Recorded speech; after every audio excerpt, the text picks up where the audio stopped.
Hi guys. Last one for today. Today I'm here with Harry from Airbnb, and what the hell do you do is probably the first question because I didn't even ask that. Yeah. What your job title is. Official job title is Head of Business Operations at Airbnb. It's very official. It is. It sounds a lot better than it is. No, it's not You true. have a job? I have a job. Cool. Somehow. It's Head of BizOps. BizOps, easiest way to explain it, differs by startup, differs even by region within Airbnb. Yep. But I like to look at it almost like an internal consulting team. Yep. So we will work on long-term projects. It might be setting a 3-year vision for ANZ or for APAC, or it might be a specific problem. If we're struggling with supply or demand in a particular area, try and drill down into that, find solutions. Yep. So a bit of a data, bit of analytical and cross-functional role. Yep. So, and almost like you get to work on the next new project of what's business critical, which is kind of exciting rather than the same thing over and over again. Yeah, and I think from my time working in startups as well, I enjoy actually being able to work across and sort of have my fingers in a lot of pies. I don't want to just be compartmentalized into one box. I like to. You'd be a horrible employee is what we're learning. Yeah, I'm like a nosy employee. Yeah. I just want to know what everyone's doing. Yeah.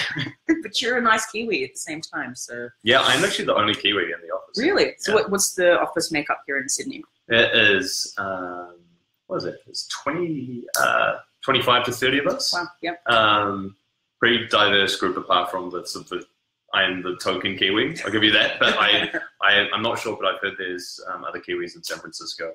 Sounds like a myth that you're not really yeah, sure about. And I haven't been yet as well, so I've just been told this. Can't find them on a Slack channel, but anyway. Well, it might not be real. Yeah. So what got you here? What did you do before this? So if we rewind the clock directly before this, I worked for a company called Tilt. Yep. Tilt was a social payment startup, classic San Francisco tech company. So I joined early-ish as employee number 70, and I was the first person on the ground in Australia to launch that.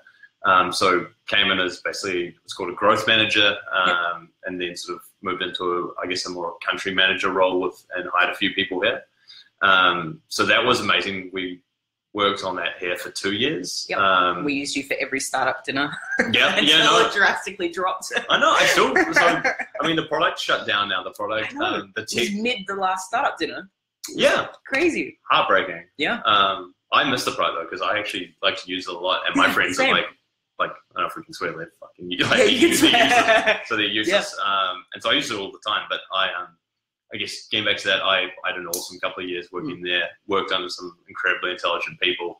The company itself, exited, so successful in a sense. I think personally, I learned the most I ever could have for those 2 years. It's a very cheap MBA for you. Yeah, I think it was. It did feel like a mini MBA. And so anyway, Airbnb acquired Tilt, so I guess reported as a bit of an acqui-hire. So a lot of engineers, a lot of sort of great talent came over.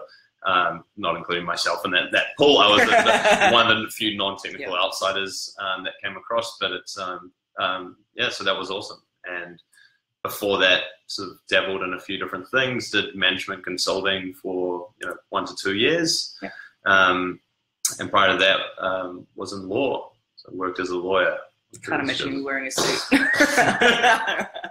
But yeah, I figured out pretty quickly. I was just going to get found out as a really shitty lawyer. Like I was going to be able to fake it for 3 years. I'd probably go to London for follow the crowd. Yeah. Probably could have done that Watch Rugby World Cup. That was the plan from uni, but that didn't happen. Now we're at the next World Cup. Yeah. It's my life plan to like get based around Rugby World Cup. Yeah. So even when I say here, I'm like, okay, so in 2019, I would have been here for how long? Okay, and what about 2023? It affects my planning in life. It's correct. Your rugby team is pretty damn awesome. Let's be frank. So I can understand why. Yeah, we're working on it. You're working, yeah. I do it. Australia gets better. So good at the game. So do we. Yeah. So going from Tilt to coming into Airbnb, how much of a culture shift was that? So I think, culture-wise, I'd actually think, I'd say Airbnb and Tilt were really similar. Yeah. I think there's, if you've ever read any of Tony Hsieh, who was the CEO of Zappos, the shoe brand that Amazon purchased, I think, for a truckload of money. I can't remember how much. But they really wrote the book on a lot of startup culture, a lot of company culture, and a lot of those things people probably aren't aware that work at companies. They might, like at Tilt, I think at the time I probably thought, oh, this is this amazing cool thing that Tilt came up with, but even things at Airbnb, they're directly from Tony Hsieh and what they did at Zappos, and so that it must have been an amazing company to work for, and probably still is. Still is today, But culture-wise, I saw a lot of similarities, and I think that's, it was similar investors, Tilt and Airbnb, both Y-Combinator companies, so a lot of similar influences, and a lot of great things that both companies did. I guess one of the biggest differences is just sheer size and scale. Yes. And so the benefits of working in a smaller startup like Tilt, which obviously had funding, but a smaller group of people you actually knew, you could know everyone by name. There was 100 to 120 of us at varying times. A lot of room to grow and still very flat. But I guess the impact you're having on the world is a lot smaller. Personally, you can see a lot of change. But I think at a company like Airbnb, the great thing is what you're doing can really impact so many people's lives across, pretty much every single country in the world. Yeah. We've been in here for less than half an hour, and even the amount of personal stories behind people's lives. I mean, the animals. I know. Need to explain that. I might. I'll give a recommendation. We'll put a link to it, and amazing Airbnb group inside in Wombara. And actually, don't share because then more people will go and then I won't we won't share until after. So I think culture's the same, but there's good and bad things that come with smaller or larger companies. But I working with the team here, the sheer number of incredibly talented, motivated, enthusiastic people is pretty contagious. Yes. And whether they're in the office next to you, office or sitting here next to you, or in Singapore or in San Francisco, it does feel like it's one sort of, I guess, big family without being too cliche. But no, it's been great. I mean, it's set up like a house, right? Yeah. You can show. So we're in the. See here, apparently. So what's the story behind the offices is it around the world or just Australia? So this is around the world. So as you can see, it's sort of the colouring here. Yeah. Actually, maybe I'll flip this around. So this is so these are decorations and this is a strange coloured room. So this is, let's plug it back in. Yep. So this is the Havana room. So all the Airbnb offices are based on listings we have around the world. So this is actually a lounge in an Airbnb in Cuba. We're actually right next to Kangaroo Valley. So an office we're listing there. And it gets pretty down to detail in terms of the things on the wall and the types of seats and everything like that. The so candelabra? Yeah, I mean I haven't been to Cuba. I haven't been to this listing, but I think so. But so you can be in the Singapore office and you can be in the Vancouver room. Wow, that's cool. So it's pretty cool. It's nice. So then from a two-sided marketplace point of view, I mean, remove the mouse off the finish button. That would have been a badly. You guys are having to deal with the same supply and demand issues that every startup, day one to, let's call it year 20, are having to deal with. As a company of this scale, how do you deal with it at this point in its journey? So I think it changes over time and changes in a few ways. So when you look at different markets, take Australia, for example. And I guess zooming back out, we believe in a world where anyone can belong anywhere. And Australia, that's sort of never been more true. Where it's got the highest penetration which is incredible, right? Yeah, for any market in the world. In terms of sort of brand awareness, I think hovers somewhere around 80%. And wow. I guess without diving into the numbers, it gets pretty close to nearly a third of the traveller population in Australia and New Zealand that are already on Airbnb. Do you think that's culturally, because as Aussies, we're probably more like, don't worry, mate, come sit here and we'll sort you out kind of thing? Like that sort of it? I don't know. Is it the... I don't know. I think Airbnb has been really successful in Australia and New Zealand so quickly because of our just inherent sort of love for traveling, the OE, which is just ingrained as like a rite of passage almost. Yeah. And so you got to get off the island. Yeah. And I guess before my time, but the phases of growth here was very much people were using Airbnb when they went traveling. So when Australians and New Zealanders went to Europe and they tried Airbnb for the first time with their friends or their family, and they'd come back from these trips and go like, holy shit, like this was the most awesome experience. Check out this Airbnb thing I stayed at. Yep. And then people start talking about it here. They would then begin maybe hosting or telling their friends about it, or then traveling domestically, which is what we're seeing more and more of now, and particularly new sort of segments. So whether it's not just, I guess, for 18 to 20-year-olds and sleeping on a couch or a spare room, it's actually, to luxury, or even just normal couch options. Yeah, exactly. So bunk beds to $10,000, $20,000 a night, the mansions in Vaucluse and everything in between, from an 18-year-old backpacker that's just arrived in Sydney off the plane, or a business traveler from Hong Kong, or Didn't Beyonce do one in like the States somewhere? It's a ridiculous mansion. I believe so. Yeah. PR's good. Yeah. Oh, that's awesome. And so, I mean, when you think about, you've spoken to a lot of different startups. You do a podcast. If you'd like to plug that quickly. Oh, I will. Thanks for that. No, after you, please. We don't even organise that. So I do. I started a podcast called Growth Engineer.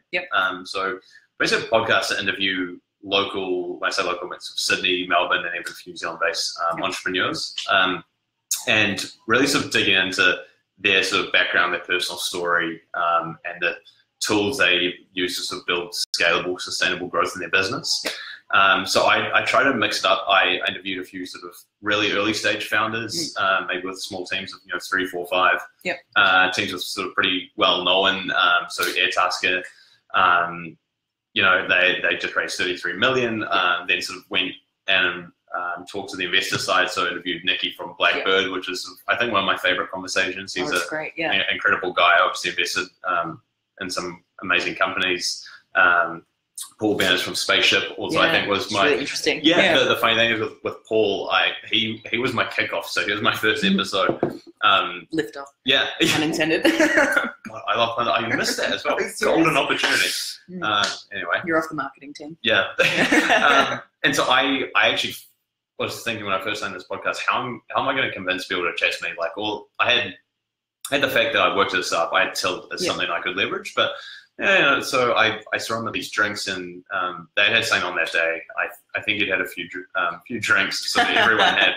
And after he got off from his chat, and this is I think a WeWork in Paramount. I sort of just cornered him and went and introduced myself, told him what I was doing, loved to chat to him, and he was like, let's do it, we'll make it happen. Send me an email, blah blah blah. And so I just followed up a few times. And once I had him, I sort of could be like, oh, well, I'm interviewing Paul from Spaceship and a few others, and then that was a really easy way, and then it was just really easy to get more and more people. But he was the first one, and he was actually the first person I physically, interviewed and sat down with. So I was pretty nervous that first one, but I had to really sort of fake it. And luckily, Paul's just one of those incredibly intelligent guys. I felt like I walked out of that room just immensely smarter for it. Like he just knew a lot about a lot, and I feel like we could have talked for hours. But he's great, and I love watching what they're doing. I've seen people come out in huge support. I've seen people that also throw a few question marks at them, and like with anyone disrupted in a big industry is going to face. But no, I think return it in a smart way as well. But look, I love that whole experience. I've got I think 6 up there at the moment. There's another 7 or 8 that have been recorded. I know there's a few people that have just been pinging me, being like, hey, when are you going to upload our podcast? But the truth is, I guess I wasn't sure what I was doing, and then started this role, and then just, ran a bit short of time, but I will get them up. No pressure, but it's now being said and recorded. It's now been said and recorded. So Dan from Growth Hackers will be like, dude, you've said this a few times. There'll be Ben from Sherpa wondering, it'll come. One or two. So from all those conversations, all the different style of businesses, from the more marketplace ones, what are you seeing is the way that people are tackling the whole challenge behind supply and demand for two-sided marketplaces? I think we see it differently for different startups, right? So some of them inherently have to build both at the same time. Others can, depending on your stage, like really early stage startups can sort of fake it till they make it, right? Like you can, if you can generate demand through, Facebook ads and Google AdWords and things like that, and if you don't have the supply, it might even be you sort of running around to say if it's a delivery startup, or it's, say, an Uber for kids or whatever it is, you're the one, and you and your friends and founders, you're actually doing that initial supply side. And then once you get to the point where you're like, okay, this is sort of turned into a full-time job, you can prove that this is something worthwhile for someone else to do. Yeah. And conversely, you might have to get that supply and really sort of pay extra or really force that demand through to get the engine running. Yeah. But I think it's very much on a case-by-case basis, and definitely depends on what stage your startup is in. I think you might find that demand's super easy to generate, and you can sort of you can get 1,000 people subscribed to an email list to kick off with, but getting those one or two first big suppliers on people on the supplier side on board might be a bit tougher. But, yeah. And who are you seeing that's doing it well besides Airbnb, of course? Well, I guess locally I look at internationally, wherever. Yeah, I mean I look at Airtasker. I think they're doing a great job. I personally shout out to Tim. Yeah, he's a great guy. I met him through an intro through Jonathan, who I met originally, who's now doing his own thing in property, something like that, in Hong Kong or Singapore. I think it might be accessible in Australia as well. Okay. But, I'm sure. So anyway, got introduced to him. I had a really cool interview with him on Growth Engineer, and he, I think they're doing really well. Like they. And not just saying that because I've raised 33 million. That's not a not a marker of success. That's that's saying that like we need more capital to do something bigger and better. So I think they're expanding to the UK, which they had to get out of Australia though. Yeah, because otherwise, how long are you destined to be here rather than onto that next step? Yeah, exactly right. But I think when I look at Airtasker, I mean personally, I've used it a lot recently. Yeah, and like the speed there seems. I met someone the other day. He's done 800 jobs. It's a full-time job, so they're creating full-time jobs. It's not just part of the gig economy. These people are full-time and earn a lot more money than they might otherwise be doing something else. Yep. And so in terms of the variation and like the skills and just the pure speed and quality of the work, like I've requested all sorts of different things from delivering like a phone charger. Oh God. Yeah, that was the worst. I was delivering a phone charger to a bar, but then had people put together like beds and just delivery or put up. I put a print the other day and had someone come around and do it. And I seriously, when I put a job on Airtasker, I get 5 responses in about 2 minutes. I think there's a group of them, like 20, and they're just first on. Yeah, they're on it. But they're actually skilled in what they're doing by the sounds of it as well. They can do a good job. Which is and I've obviously done it well enough with someone like me. I advocate for them now from like the demand side. Yeah. But they've obviously created enough demand and brought on enough supply to actually sort of make it hum, and it looks like it's humming well enough to go give it a crack in UK. Yeah, just kudos to them. Yeah. It'd be really interesting to watch that journey. Yeah, I know. Yeah. Well, I mean, there's something like TaskRabbit now, right? It's being bought up by IKEA, which is an interesting acquisition. But it makes sense when you look at probably the breakdown of the jobs that they do. Yeah. Do you think that they're going to be able to then scale outside of the States? I guess it's the reverse, right, of Airtasker. So what, TaskRabbit trying to expand outside the States? Yeah. Yeah, I think, international expansion is always one of those tough things. It's always a question of, where, do we go really deep in the one market we're in? And it's not like you're in Australia where there's, 23 million people, that can be enough for some companies, but for a lot it's not. Yeah. When you're in the US, like 400 million, that's 350 whatever million, that's a big market. You can create a really big, sustainable, scalable business in a market of that size. But I think expanding just there's so many extra hoops you have to jump through. There's so many hidden challenges, whether it's just localizing your product or understanding the locals and what they actually want and how. Like even when we expanded with Tilt from the US to Canada, you'd assume it'd be pretty similar. Right? Just little nuances, and obviously with payments that adds layers of complexity as well. Of course. Yeah.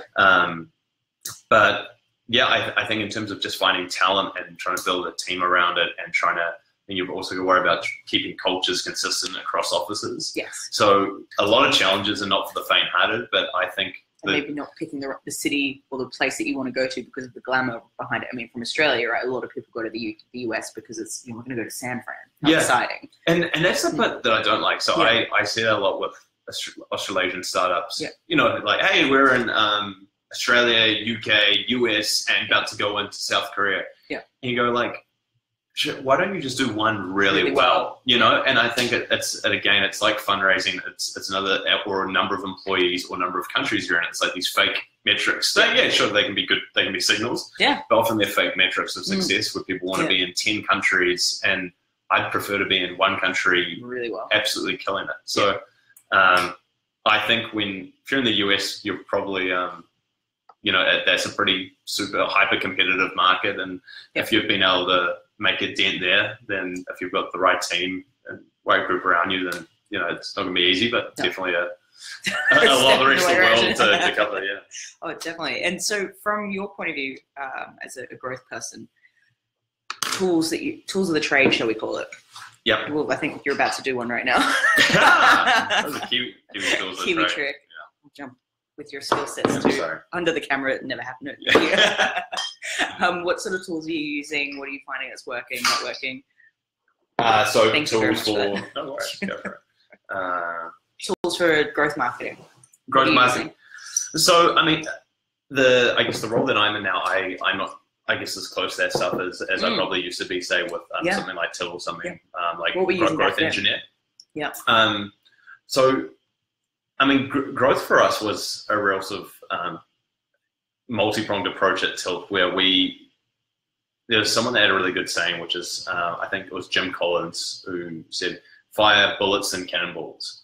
And the idea behind that is that when you're trying things out, whether it's when you're trying to get that early growth, like whether it's you know, email marketing, or you know, whether it's, you know, Facebook ads or Instagram or YouTube, or just publishing content and building a big Medium following, or Snapchat, or whatever it may be. I'm not someone to say, hey, you know, spread 10% across 10 different channels, because the chances are you're not going to do any of them very well.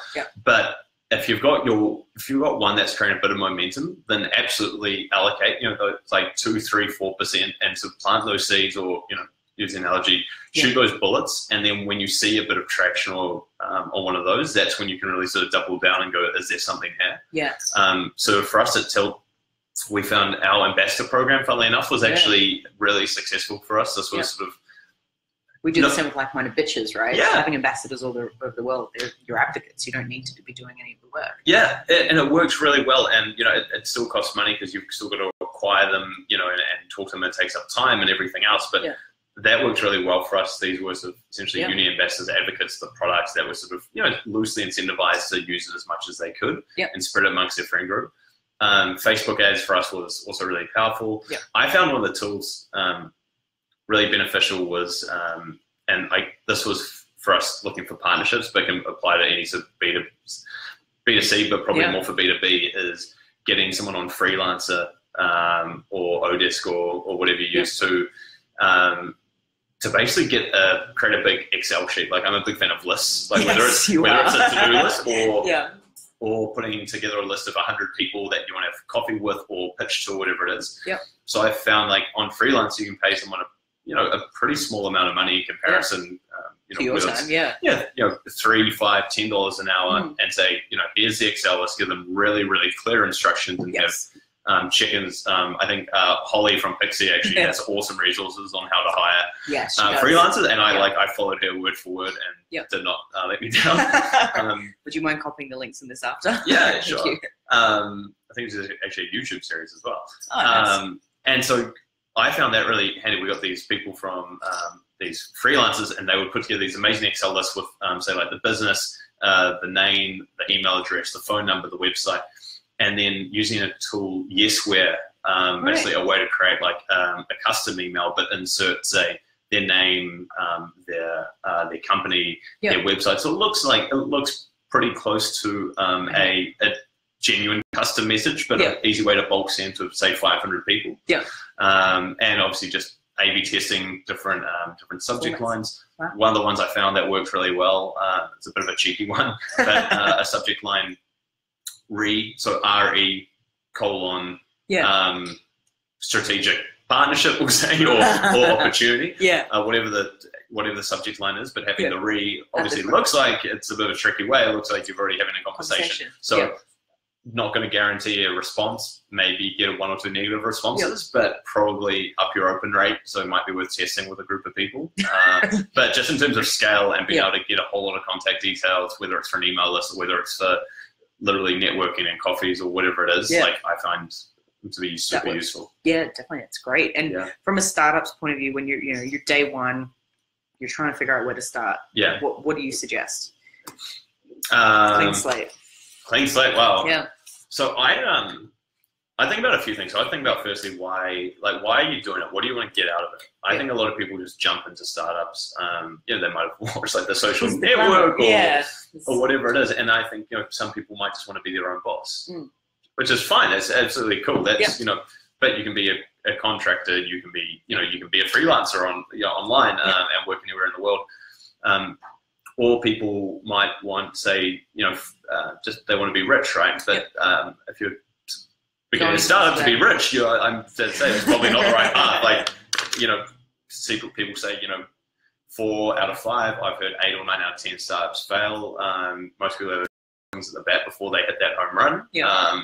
Travis, Uber was his third company, right? Yeah. So what about the guys here for Airbnb? I mean, Serial, Obama is. I mean, it's not easy, right? No. And so I think to be really clear on what you're doing it for, and if it's going to get you out of bed every morning, because it's not easy. Yeah, exactly right. And I think as long as you're clear on that in your head, and so I'd say why you're actually getting yourself into this, because it's going to have ups and downs, like why you actually want to do it, and then also thinking people always talk about product market fit as a term we hear, and then you also hear a little bit about sort of company investor fit. Yeah. So making sure that you're not going to Series B fund pitching for a 25K check because that you're just talking to the wrong people. Yeah. You're going to waste their time. You're trying to pitch a B2B business and they're purely interested in robotics and AI, whatever it is. And so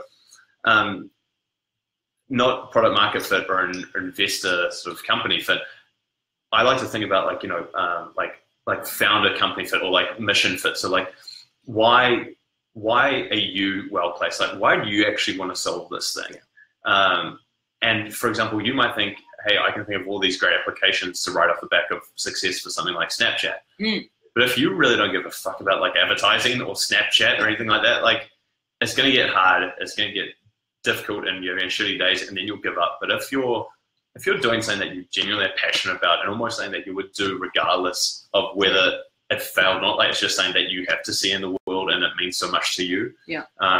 So for example, if you had a family history I do of melanomas and skin cancers, for me it might be I've seen how devastating they'd be. I know I really want to create something to solve this problem and it means personally to me, and I need to see this in the world. I mean, that's a lot more convincing to an investor than someone that's hey, I want to create. I want to sell this in 3 to 5 years. Yeah, I want to create this. I want to create something that I think is. I want to create I want to do an ICO or I want to do something around Bitcoin. And it's dude, you only just became interested in it because people are sort of making a lot of money off it at the moment. So, and I think it's important if you're not passionate about what you're doing, you're going to hit those lulls and those moments, and that's when you'll give up. But that's what I'd say. Just from scratch, trying to figure out why you're doing it, making sure that you're doing something you genuinely care about. Yeah, especially it doesn't happen overnight. There's so many stories of overnight successes, right? And then in the States, they've just raised, for example, $65 million overnight success because they've raised. Yeah. What's your view on the world with when is success and how long it takes, and what's the realities behind startup? So the realities. I don't. There's no overnight success, right? There isn't. It's just because you haven't heard of them.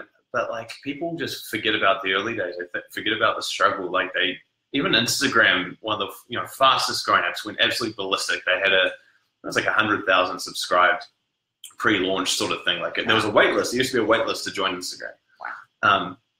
And you think Twitter, which is almost a more extreme example, I don't think people realize, being in Australia and New Zealand, just how insane that liftoff was. Yeah. But it was absolutely crazy and sort of caught the whole world by storm, especially in the US. But do you think would have the same momentum with Trump using it?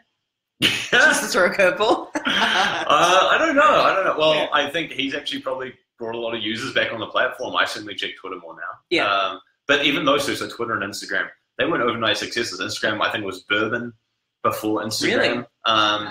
They were like the 20th photo sharing app. They were trying to do all these things, and so their secret sauce were filters. That was what set them apart, and sort of really set them up for success. Yeah. Twitter used to be a text messaging app. Like, oh, really? Yeah, like it was like TWTTR is how it used to be spelled. What about that Harry Shavers, their waitlist? I mean, that same approach has been. Yeah, that was crazy. You refer to a lot. Yeah, I love that approach. That was Harry's Razors pre-launch. They had like 125,000 people, I believe, sign up for Razors, and you basically would basically move up the queue and earn these like a lifetime of Razors and rewards depending on how many people you can refer. So like gamified. How much do Razors cost for like a month? I don't know. You're a guy. I don't know. I'm like a year. I like Movember. Movember's a pretty embarrassing this is month real right for now. me. This is real. This will be a month or two. No, they're actually really expensive. Crazy expensive. Yeah. So a lifetime supply of them is actually quite a lot of money then. Shit, yeah. Especially if you're raising. If you're using Razors a lot, like it's super expensive. So they really gamified the referral system. So if you're looking for pre-launch or launch strategies, I recommend Googling Harry's Razors. Cool. Super interesting, super cool company. Yep, that's amazing. And so where do you see the future of Airbnb? I mean, you guys are moving into experiences, all sorts of different things. What does it look like? So short answer is it's hard to know. But I'm really excited about what the future holds, just I guess at a broad scope, just humanity in general and all the amazing companies that we see in the world and all the amazing things they're doing. What ones do you look to as the ones that are doing amazing things? I'm a bit of an Elon fanboy. So I really look to say people like Elon, what he's managing to do with the hardest industries in the world that people have put a lot of money into and completely failed. So like rockets, like terrible industry to get into. Electric cars being done, everyone's wasted money and failed on it. Yeah. Solar panels. It's all the unsexy stuff. The three hardest ones he took on at the same time, and then he just created the boring company just to as a bit of a laugh. And he's doing Hyperloop as well. Yeah. So and then offering to solve Adelaide's power crisis. What the fuck is he doing? So look, I look to people like that and creating a positive influence in the world, like in terms of reducing the effects of greenhouse gas emissions, and trying to actually make a dent on climate change, and sort of being that generation that actually does something about it. So I look to him. I also look to to other things that I'm quite passionate about, and I can't say this as like a practicing vegan or vegetarian, but someone who's trying to consistently eat less meat. Yeah. I think we'll probably look back on the production of slaughter of animals and probably be a bit embarrassed by it and years to come. So the companies that are producing these fake meats, they're incredible, aren't they? Yeah. So things like hamburgers that taste like hamburgers and bleed. But they're vegetables, or they're so either made from vegetables or it's a tiny bit of the animal taken and then grown in a lab. Crazy. Kind of crazy. But and it kind of freaks us out now. That I guess the question is, can they scale it? And I think they probably can in the end. Yeah. But I think we will look back on this period where we just look at the treatment of animals worldwide and the slaughter of them and just go let's just turn a page of history. Yeah. And then the third one is just work that people are doing around the war on drugs. And I think there's a lot of really some significant people that are putting their voice behind it, not politicians yet, really, but people like Sir Richard Branson, Kofi Annan, and people saying like, hey, this is like the longest product without an iteration, right? This is like the longest, one time we've gone with one solution. We've gone, let's criminalize and enforce and harshly penalize. And it doesn't work, hasn't worked for 50 years or 49 years since Nixon started it. And there's a lot of places that are doing it successfully and changing it. So Portugal and even a few of the states are starting to click on. So I'd love to see some of that change and just see that money redistributed through education and treat it as a health issue, not a criminal issue. But isn't it crazy where you see cases where somebody's been put away for 10 years for a personal amount of marijuana, and somebody for rape's been put away for 6 months? Yeah, it's how does that add up? And I think sort of people roll their eyes and go, well, you can't decriminalize it. That'll increase consumption, and you have school kids doing it. But the thing is, what we're doing isn't working. We've poured so much money into it, and there's been so many deaths, and just more supply and demand than ever. So obviously this isn't working, and there's been other cases where Portugal pretty much wiped out their heroin epidemic by treating it like a health issue, not criminalizing them, putting that money they save from law enforcement into education and rehabilitation, and pretty much eliminated it. Which is amazing. Yeah, the US is going through the worst opioid epidemic in history, right? It's absolutely crazy at the moment. But in the flip side of that is with marijuana, in the states that have made it legal, have they seen a complete drop in everything around that? So Colorado, for example, they began regulating. This is not decriminalization. This is full regulation. This is the state growing and selling it. Yeah. And so, retail selling it. And they have seen that they've seen people basically treat it as they do alcohol. It can be something that can unwind them at the end of the day. Yep. They're not having to pour money into the black market. So one, you're like eliminating the money that goes to the black market and goes to gangs. It's increasing taxes. Yeah, absolutely. Massive increase in taxes, which they actually put aside and dedicate solely to hospitals and schools. But even revenue gathered aside, all the money you save from law enforcement. So anyway, I mean, seems to be working. It does. It absolutely does. So things like that, I'm passionate about. And I'm really interested to see what it holds. And I guess getting back to the first part of your question and around that way, Airbnb, what we're doing. So we, when Airbnb first started, it really was just that accommodation piece, and that was the laser focus for 8 or 9 years. Which people think it's an overnight success. 8 or 9 years. Sounds ridiculous, right? Yeah, I know. It was a long time in the making, and obviously, I wasn't anywhere. I wasn't there for those which I was. But it's exciting to see, I guess, what the transition now.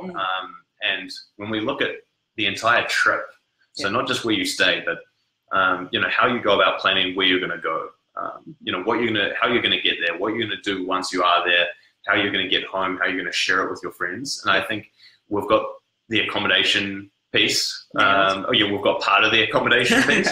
But that's really 20% of it.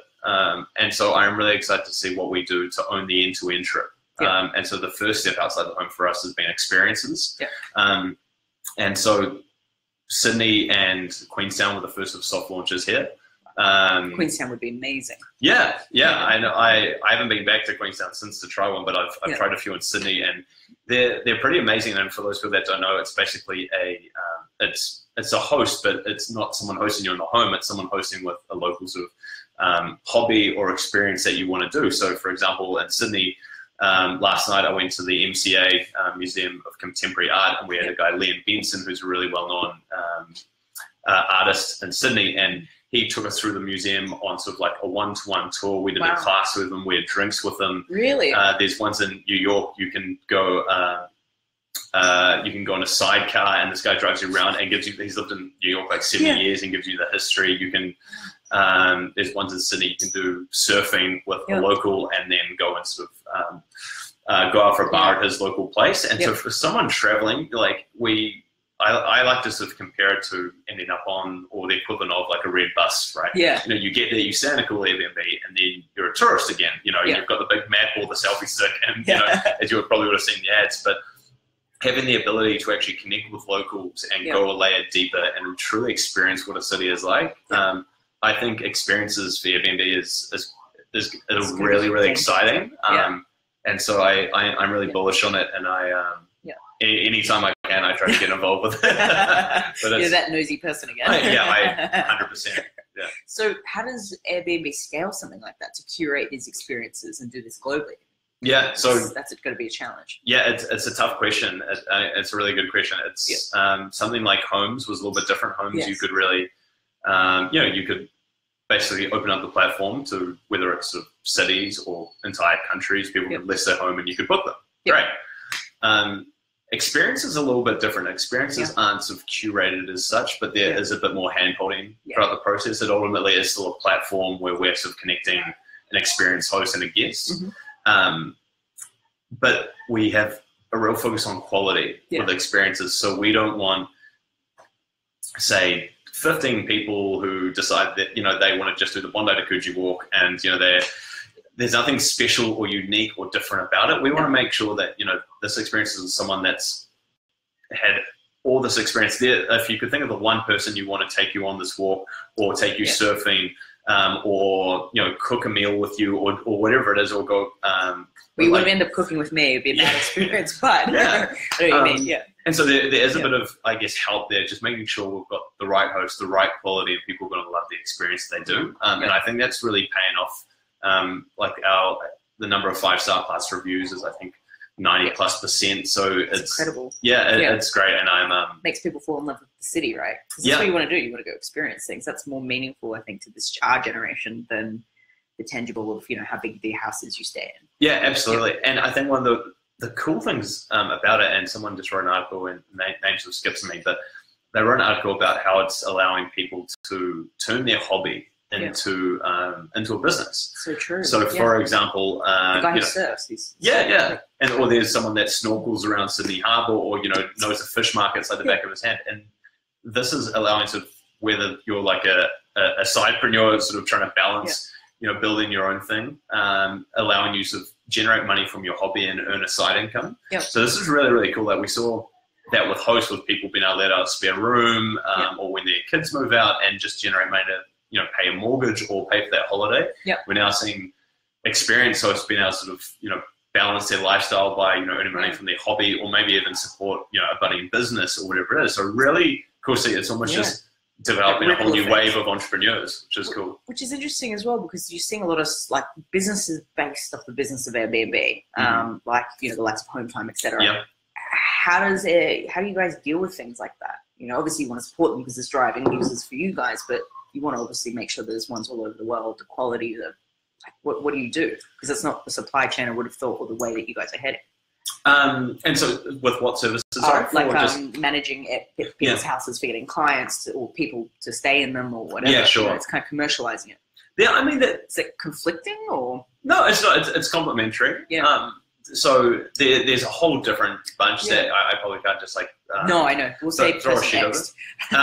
But say like, you know, there's ones that provide a really easy way for people to sort of store their keys and cafes and allow easy access for guests. So that's awesome. Perfect. There might be people that help, or just time poor, and they want to make sure they respond really fast, and so they take on the management of their Airbnb listing for them. Again, that works very well, and we actually built that in with co-hosting now as well to make it even easier. And there's people who will, you know, do the cleaning side of it and take away that stress. So I guess in our ways, all these things that help people become better hosts or help create a better experience for guests, really, really positive. And I mean, for us, as far as I'm aware, we don't really actively sort of promote one or the other. It's all beneficial to the community at the end of the day, right? Yeah, you know, and I think that's a fair way to do it. And when you look at our site, you'll see, you know, there's it's very just Airbnb. You know, we keep our messaging super simple. Even the emails, like, you know, there's you get a few, but you wouldn't necessarily want to add a whole bunch to that. You know, maybe we will, but, you know, at the moment, the site and I guess it's more about the unique spaces that you're in, rather than, I guess, the content. Yeah, exactly. Trying to push, So it'll be interesting to see how that evolves. You're a man of content. I ask this to everyone. What do you go to for podcasts? What should people be reading? God, how long do we have? Okay, so first one, I guess, podcasts are my favorite. I feel like I've sort of stolen a lot of knowledge from really intelligent people over the last few years. So This Week in Startups by Jason Calacanis is probably my favorite. It's up to episode 700 and something, does 2 a week. And just really gets people pretty early on. But, you know, some people just super famous, super smart, whether it's entrepreneurs or venture capitalists or journalists. So that one keeps me really entertained. It's about an hour, 2 1-hour episodes every week. Wow. So I'll knock those 2 out. And then he's also started a new one, Angel, which is just specifically angel investors. Second one, like I listened to a little bit of Tim Ferriss. Some people might cringe at like the 4-hour work week. I think there's a lot of really amazing lessons and really practical tips in there. So I'm a fan of Tim Ferriss. I'm not like a Gary Vaynerchuk sort of. I think I'm more like, you know, they're probably similar. Actually, all those three are similar in a sense, but I like to pick and choose. So there's some really good episodes with Tim Ferriss that you should scroll through and find. Yeah. Gary Vaynerchuk, I think he does a great job with content. Yes. And he's got a few little motivational clips that can sort of give you a kick up the arse when you need it. But so I do Jesse Calacanis and Tim Ferriss, and then there's a few other ones. I forget the name. There's Sam. God, obviously don't listen to it enough. There's a few shows I can't actually remember the name, but they're just ones that have really exciting guests that come on. Yeah. TED Talks is a really good one. Yeah, where, you do watch them. Yeah, and the podcast has got them as well, where you just have it's great for a short commute if you need 14 minutes or 8 minutes, and just hear some really emotional and really sort of really cool things in the morning or on the way home. And so I try to do that in my 45 minutes there and back. So it's sort of an hour and a half of learning, I guess, without sort of trying to avoid looking at emails and reading the news or whatever might be trying to steal my attention that morning. And then in terms of books, like I read a lot. I wish I read more. Some of my favorites, like I stay away from fiction. I think when I want to get into fiction, I like watching a really good film. When I read, it tends to be either biographies, not self-help, but more like professional development type books. And then, so some of my favorites, like I've really enjoyed Deep Work by Cal Newport, about just how people have achieved really sort of remarkable results by sort of trying to eliminate distractions and work in like long periods and long blocks of time and blocking off your calendar to do that sort of thing. So like that, The One Thing by Gary, I think it's Gary Keller. I don't know, you remember everyone's names. Well, there's some two favorites, and then some other ones like Good to Great is a classic by Jim Collins, I think, and then there's a whole bunch I have at home, but they're probably my three sort of go-tos, or they're the ones I give to people the most. I think if you again, this is like a bit of a cringy title, but Dale Carnegie, How to Win Friends and Influence People, is just hands down one of the best books you can ever read. And would recommend everyone. I'm actually reading it now for the third time. Like it's just an incredible book. Obviously I don't have enough friends yet, or enough influence. But so they're both really, they're all really great books. And the other sort of area I've been reading is Stoicism. So I'm not a religious kind of guy, but Stoicism is it's got a few sort of like classical sort of like Roman influences, and just like, well, I'd almost compare it to like similar to Buddhist sort of outlook. And so there's some pretty interesting like books and stories on that, which I don't know. I think every time I look at that, my friends think I'm like more of a nerd than more of a geek than I am. But it's kind of interesting just to mix it up with that sort of stuff every so often too. Yeah, different perspective, right? Yeah, that's awesome. So lucky last question is what I ask everyone as well, is if you could have a superpower, what would it be? Besides the ability to open beers with no opener. A superpower. God, that is a really tough question because there's so many cliche answers of just like knowing the future and picking lottery numbers, or just like being able to read people's minds, which I wouldn't like because I think you're just easier, very like, you'd be hyper aware, but also like hyper just like angry and self-conscious. And you would be, and anxious more so. God, best superpower. I feel like the ability to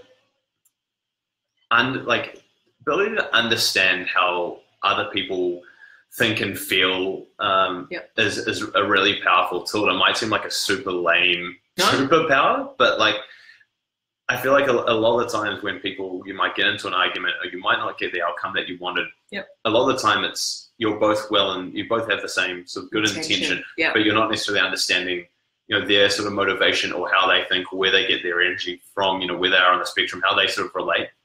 And so just being able to get a really quick understanding of that can save you a lot of time and just help you relate and deal with people. And I think if you're really solid and strong at being able to collaborate and talk to and negotiate and strike deals with all types of people, that puts you in pretty good stead. And whether that's sort of selling yourself in a job interview, whether that is trying to pitch an investor, whether that's trying to get people to come join your company, whether it's trying to work with colleagues. As we're trying to kidnap engineers at the moment, and I mean, and all of that helps. And even those lessons, like even just being sort of aware of that with sort of family and personal relationships is helpful as well. So true. Yeah. Very cool. Anyway. Any parting words, well, before we finish up? Any parting words? How can people support you in what you're doing? Yeah, so go to my site. BSB 7 No, so I think what I'd say to people is just I'd love them to check out Growth Engineer. I mean, I put a bit of time into creating that podcast, and I should upload the other ones. But you can go to growthengineer.com or search on just the podcast app Growth Engineer, and it'll pop up. And there's just some cool advice from people far smarter than I am. It's just not me talking; it's me letting them talk.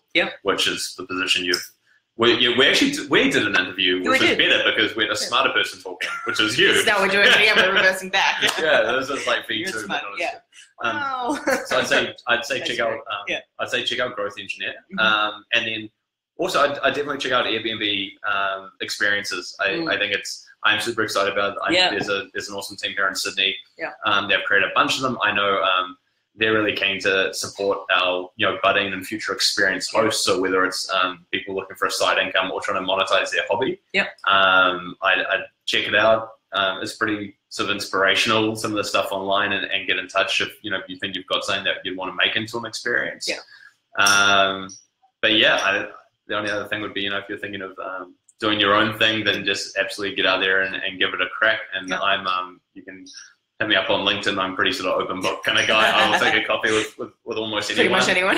Yeah, so I'm desperate. He's super exclusive. No, but I think that's the key as well, just reaching out to people and being open as well, because you can't expect help back if you're not willing to help other people. Right? Yeah, I think we got to take advantage of being in a smaller country and smaller city like Sydney. You can really get a coffee or have a meeting with anyone you like if you go about the right way, and actually Excel sheets reaching out who's my mutual contact, and actually putting in the work.